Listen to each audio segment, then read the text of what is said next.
बापरे! प्रेक्षकांनो, आपण पाहणार आहोत खूप मोठा धमाका होणार आहे. इथे मात्र चक्क आता अंशुमन बिचाऱ्या चिंगीला खूप जास्त त्रास देतोय आणि चिंगीसुद्धा ते सगळं सहन करते. तिला वाटतंय खरंच काही झालं तर अंशुमन सर परत माझी जबाबदारी घ्यायला मात्र नकार देतील. त्यांच्या मनासारखं वागायला हवंय. पण आता मात्र अंशुमनने चक्क टोकच गाठलंय. चक्क हे बाळ या जगातच यायला नकोय असं स्पष्ट शब्दात सांगतोय.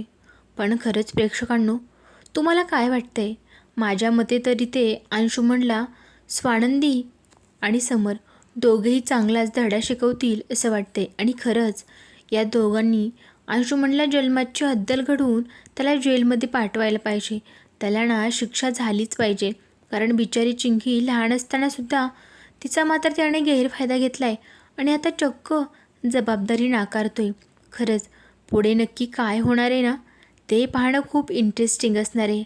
आता नक्की इकडे स्वानंदी कशा पद्धतीने अंशुमनला वेळीच थांबवणार आहे, ते म्हणजे इकडे चक्क तो चिंगीला आता टॅबलेट देणार असतो. खूप विचित्र प्रकार घडता घडता राहणार आहे आणि इथेच स्वानंदी मात्र अंशुमनचं चक्क थोबाड फोडणार आहे. कारण बिचारी चिंगी ती मात्र नको नको म्हणत असताना जबरदस्ती अंशुमन तिला गोळ्या घेण्यास भाग पाडणार आहे. पण ऐनवेळी स्वानंदीची एंट्री होते आणि मग मात्र बघण्यासारखा सीन होतो. आता इथेच खूप मोठा ट्विस्ट दडला आहे. आता पुढे सगळं कसं होणार आहे? मल्लिका ती मात्र या सगळ्यांमध्ये आता काय ॲक्शन घेणार आहे? खरंच स्वानंदीच्या आयुष्यात नवीन काही वादळ आणणार का, जेणेकरून तिचं लक्ष मात्र दुसरीकडे डायव्हर्ट व्हावं आणि इकडे चिंगी आणि अंशुमन या दोघांचा जो आता सध्या प्रॉब्लेम चालला आहे, त्या प्रॉब्लेममधून तिने डोकं काढावं. यासाठी नक्की ही मल्लिका कोणत्या थराला जाणार आहे आणि नक्की स्वानंदीच्या आयुष्यात नवीन काय वादळ आणू पाहणार आहे, हे सगळं कमालीचं इंटरेस्टिंग असणार आहे. पण त्यासाठी तुम्ही शेवटपर्यंत व्हिडिओ पाहत राहा. आता पुढे सगळं कसं होणार आहे, काय होणार आहे, सगळं आपण जाणून घेणार आहोत.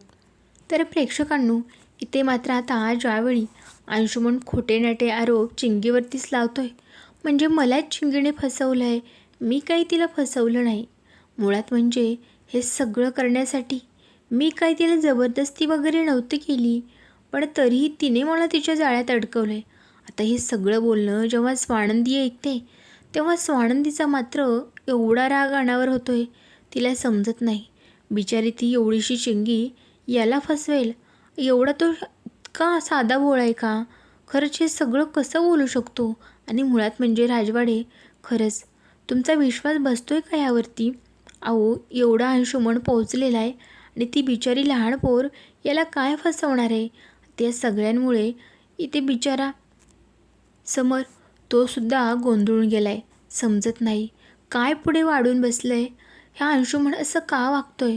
मुळात म्हणजे त्याला इतका वेळा मी संधी दिली, पण प्रत्येक वेळेस काही ना काहीतरी करतोच आहे. आणि आता तर पूर्ण घराची लाज त्याने वेशीवर टांगली. खरंच किती घाणेरडं कृत्य केले. इकडे समर मात्र पूर्ण तुटून गेलाय. स्वानंदी त्याला धीरसुद्धा देते, पण कुठेतरी त्याच्या मनात मात्र खूप वाईट वाटतंय. त्याला वाटतंय खरंच अंशुमनला वाढवण्यात आपण काही चुकलोय का? का असा तो वेड्यासारखं वागतो?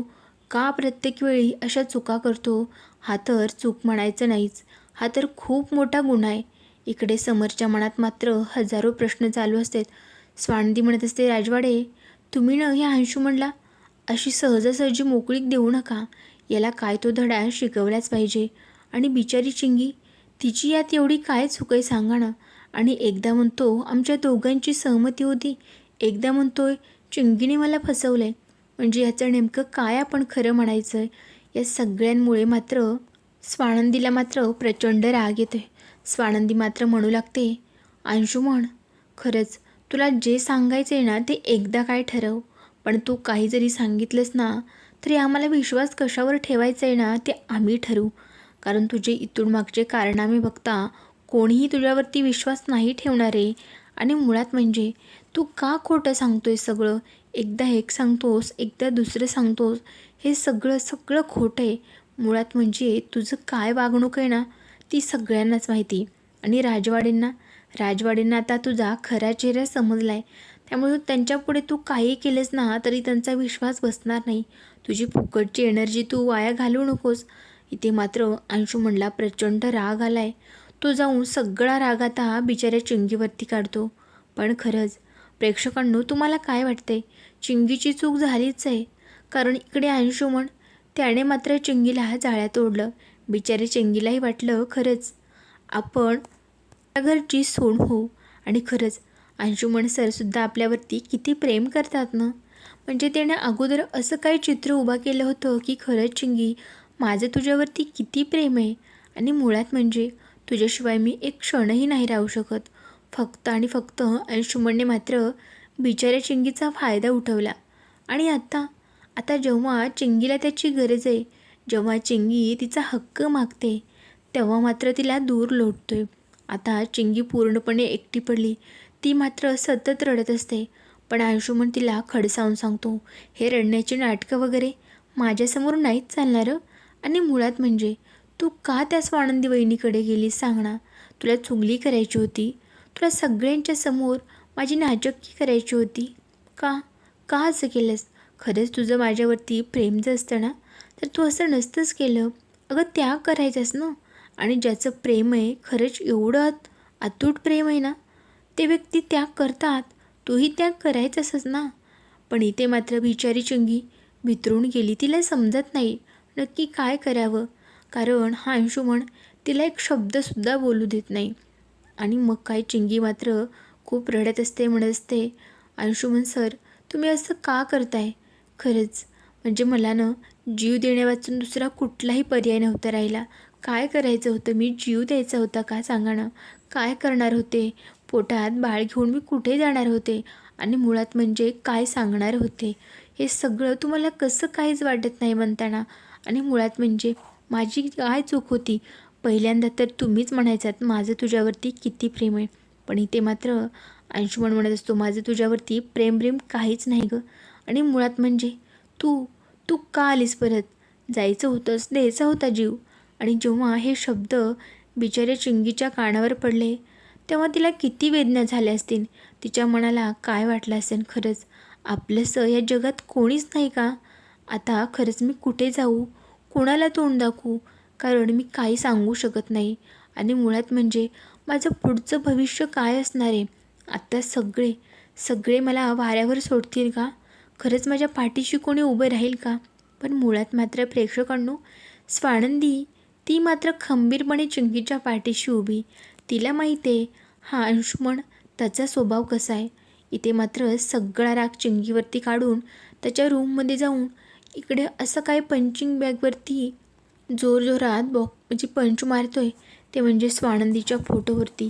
पण हे सगळं करत असताना मल्लिका त्याला थांबवते आणि मग मात्र चांगलीच त्याची कान उघडणी करते की हे सगळं करण्याच्या अगोदर तुला का नाही सगळं आठवलं रे? आत्ता आठवतंय तुला? मुळात म्हणजे हे सगळं का केलंस? अरे दुसरीकडे तरी कुठे जायचं होतंस ना. घरातली मोलकरीण जिचं तोंडही मला पाहवत नाही. पण तू आज माझ्यावरती काय वेळ आणून ठेवलीस?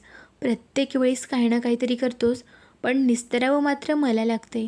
या सगळ्यांमुळे अंशुमन मात्र आता मल्लिकावरतीच ओरडतो. काय करू मी सांग ना. आता काय करू? तू मलाच बोलणार आहेस का? अगं पुढे काय निर्णय घ्यायचा आहे, काय करायचं आहे ते बघ ना. आता मला बोलून सगळं होणार असेल ना तर बोल, मला बोल. पण प्रेक्षकांनो, आपण पाहणार आहोत इथे मात्र खूप मोठा आता प्रॉब्लेम होणार आहे. ते म्हणजे चक्क स्वानंदींनी चिंगीला तर समजवलेलं आहे, पण नंतर ज्यावेळी आता अंशुमन चिंगीच्या रूममध्ये जातोय परत, इथे मल्लिका आणि अंशुमन या दोघांचं बोलणं झाल्याच्या नंतर, तेव्हा मात्र खूप मोठा राडा होणार आहे. चक्क इथे मात्र चिंगीला आता ते टॅबलेट घेण्यासाठी जबरदस्ती करतोय. इथे चिंगी बिचारी ती मात्र घाबरून गेली. हे असं मी नाही करू शकत, प्लीज समजून घ्या. आणि मुळात म्हणजे असं कसं तुम्ही करू शकतात? तुम्ही कसं असं बोलू शकतात? आणि प्रेक्षकांनो, स्वानंदीलासुद्धा चिंगी तिथे दिसत नाही. त्यामुळे तीही इकडे तिकडे शोधू लागते. आणि वेळीच मात्र स्वानंदी आता अंशुमन आणि चिंगी यांच्याकडे पोहोचल्यामुळे खूप मोठा अनर्थ टळला आहे. आता त्याचवेळी स्वानंदी मात्र सणसणीत अशी या अंशुमनच्या कानाखाली सुद्धा वाजवते. आता प्रेक्षकांनो, यामुळे मालिकेमध्ये मात्र खूपच भयानक वळण येणार आहे आणि समर खरंच मीटिंगच्या मध्येच परत येणार का? आणि अंशुमन आणि इकडे चिंगी या दोघांचं लग्न तर होणारच आहे. तुम्हाला काय वाटते खरंच ह्या दोघांचं लग्न होईल का? व्हायला हवं आहे का? माझ्या मते तर या दोघांचं लग्न व्हायलाच हवं आहे. कुठेतरी चिंगीला न्याय भेटायलाच हवा आहे. आता पुढे सगळं काय होणार आहे ते आपण पुढे जाणून घेणार आहोत. त्यासाठी चॅनलशी कनेक्ट राहा आणि सबस्क्राईब जरूर करा.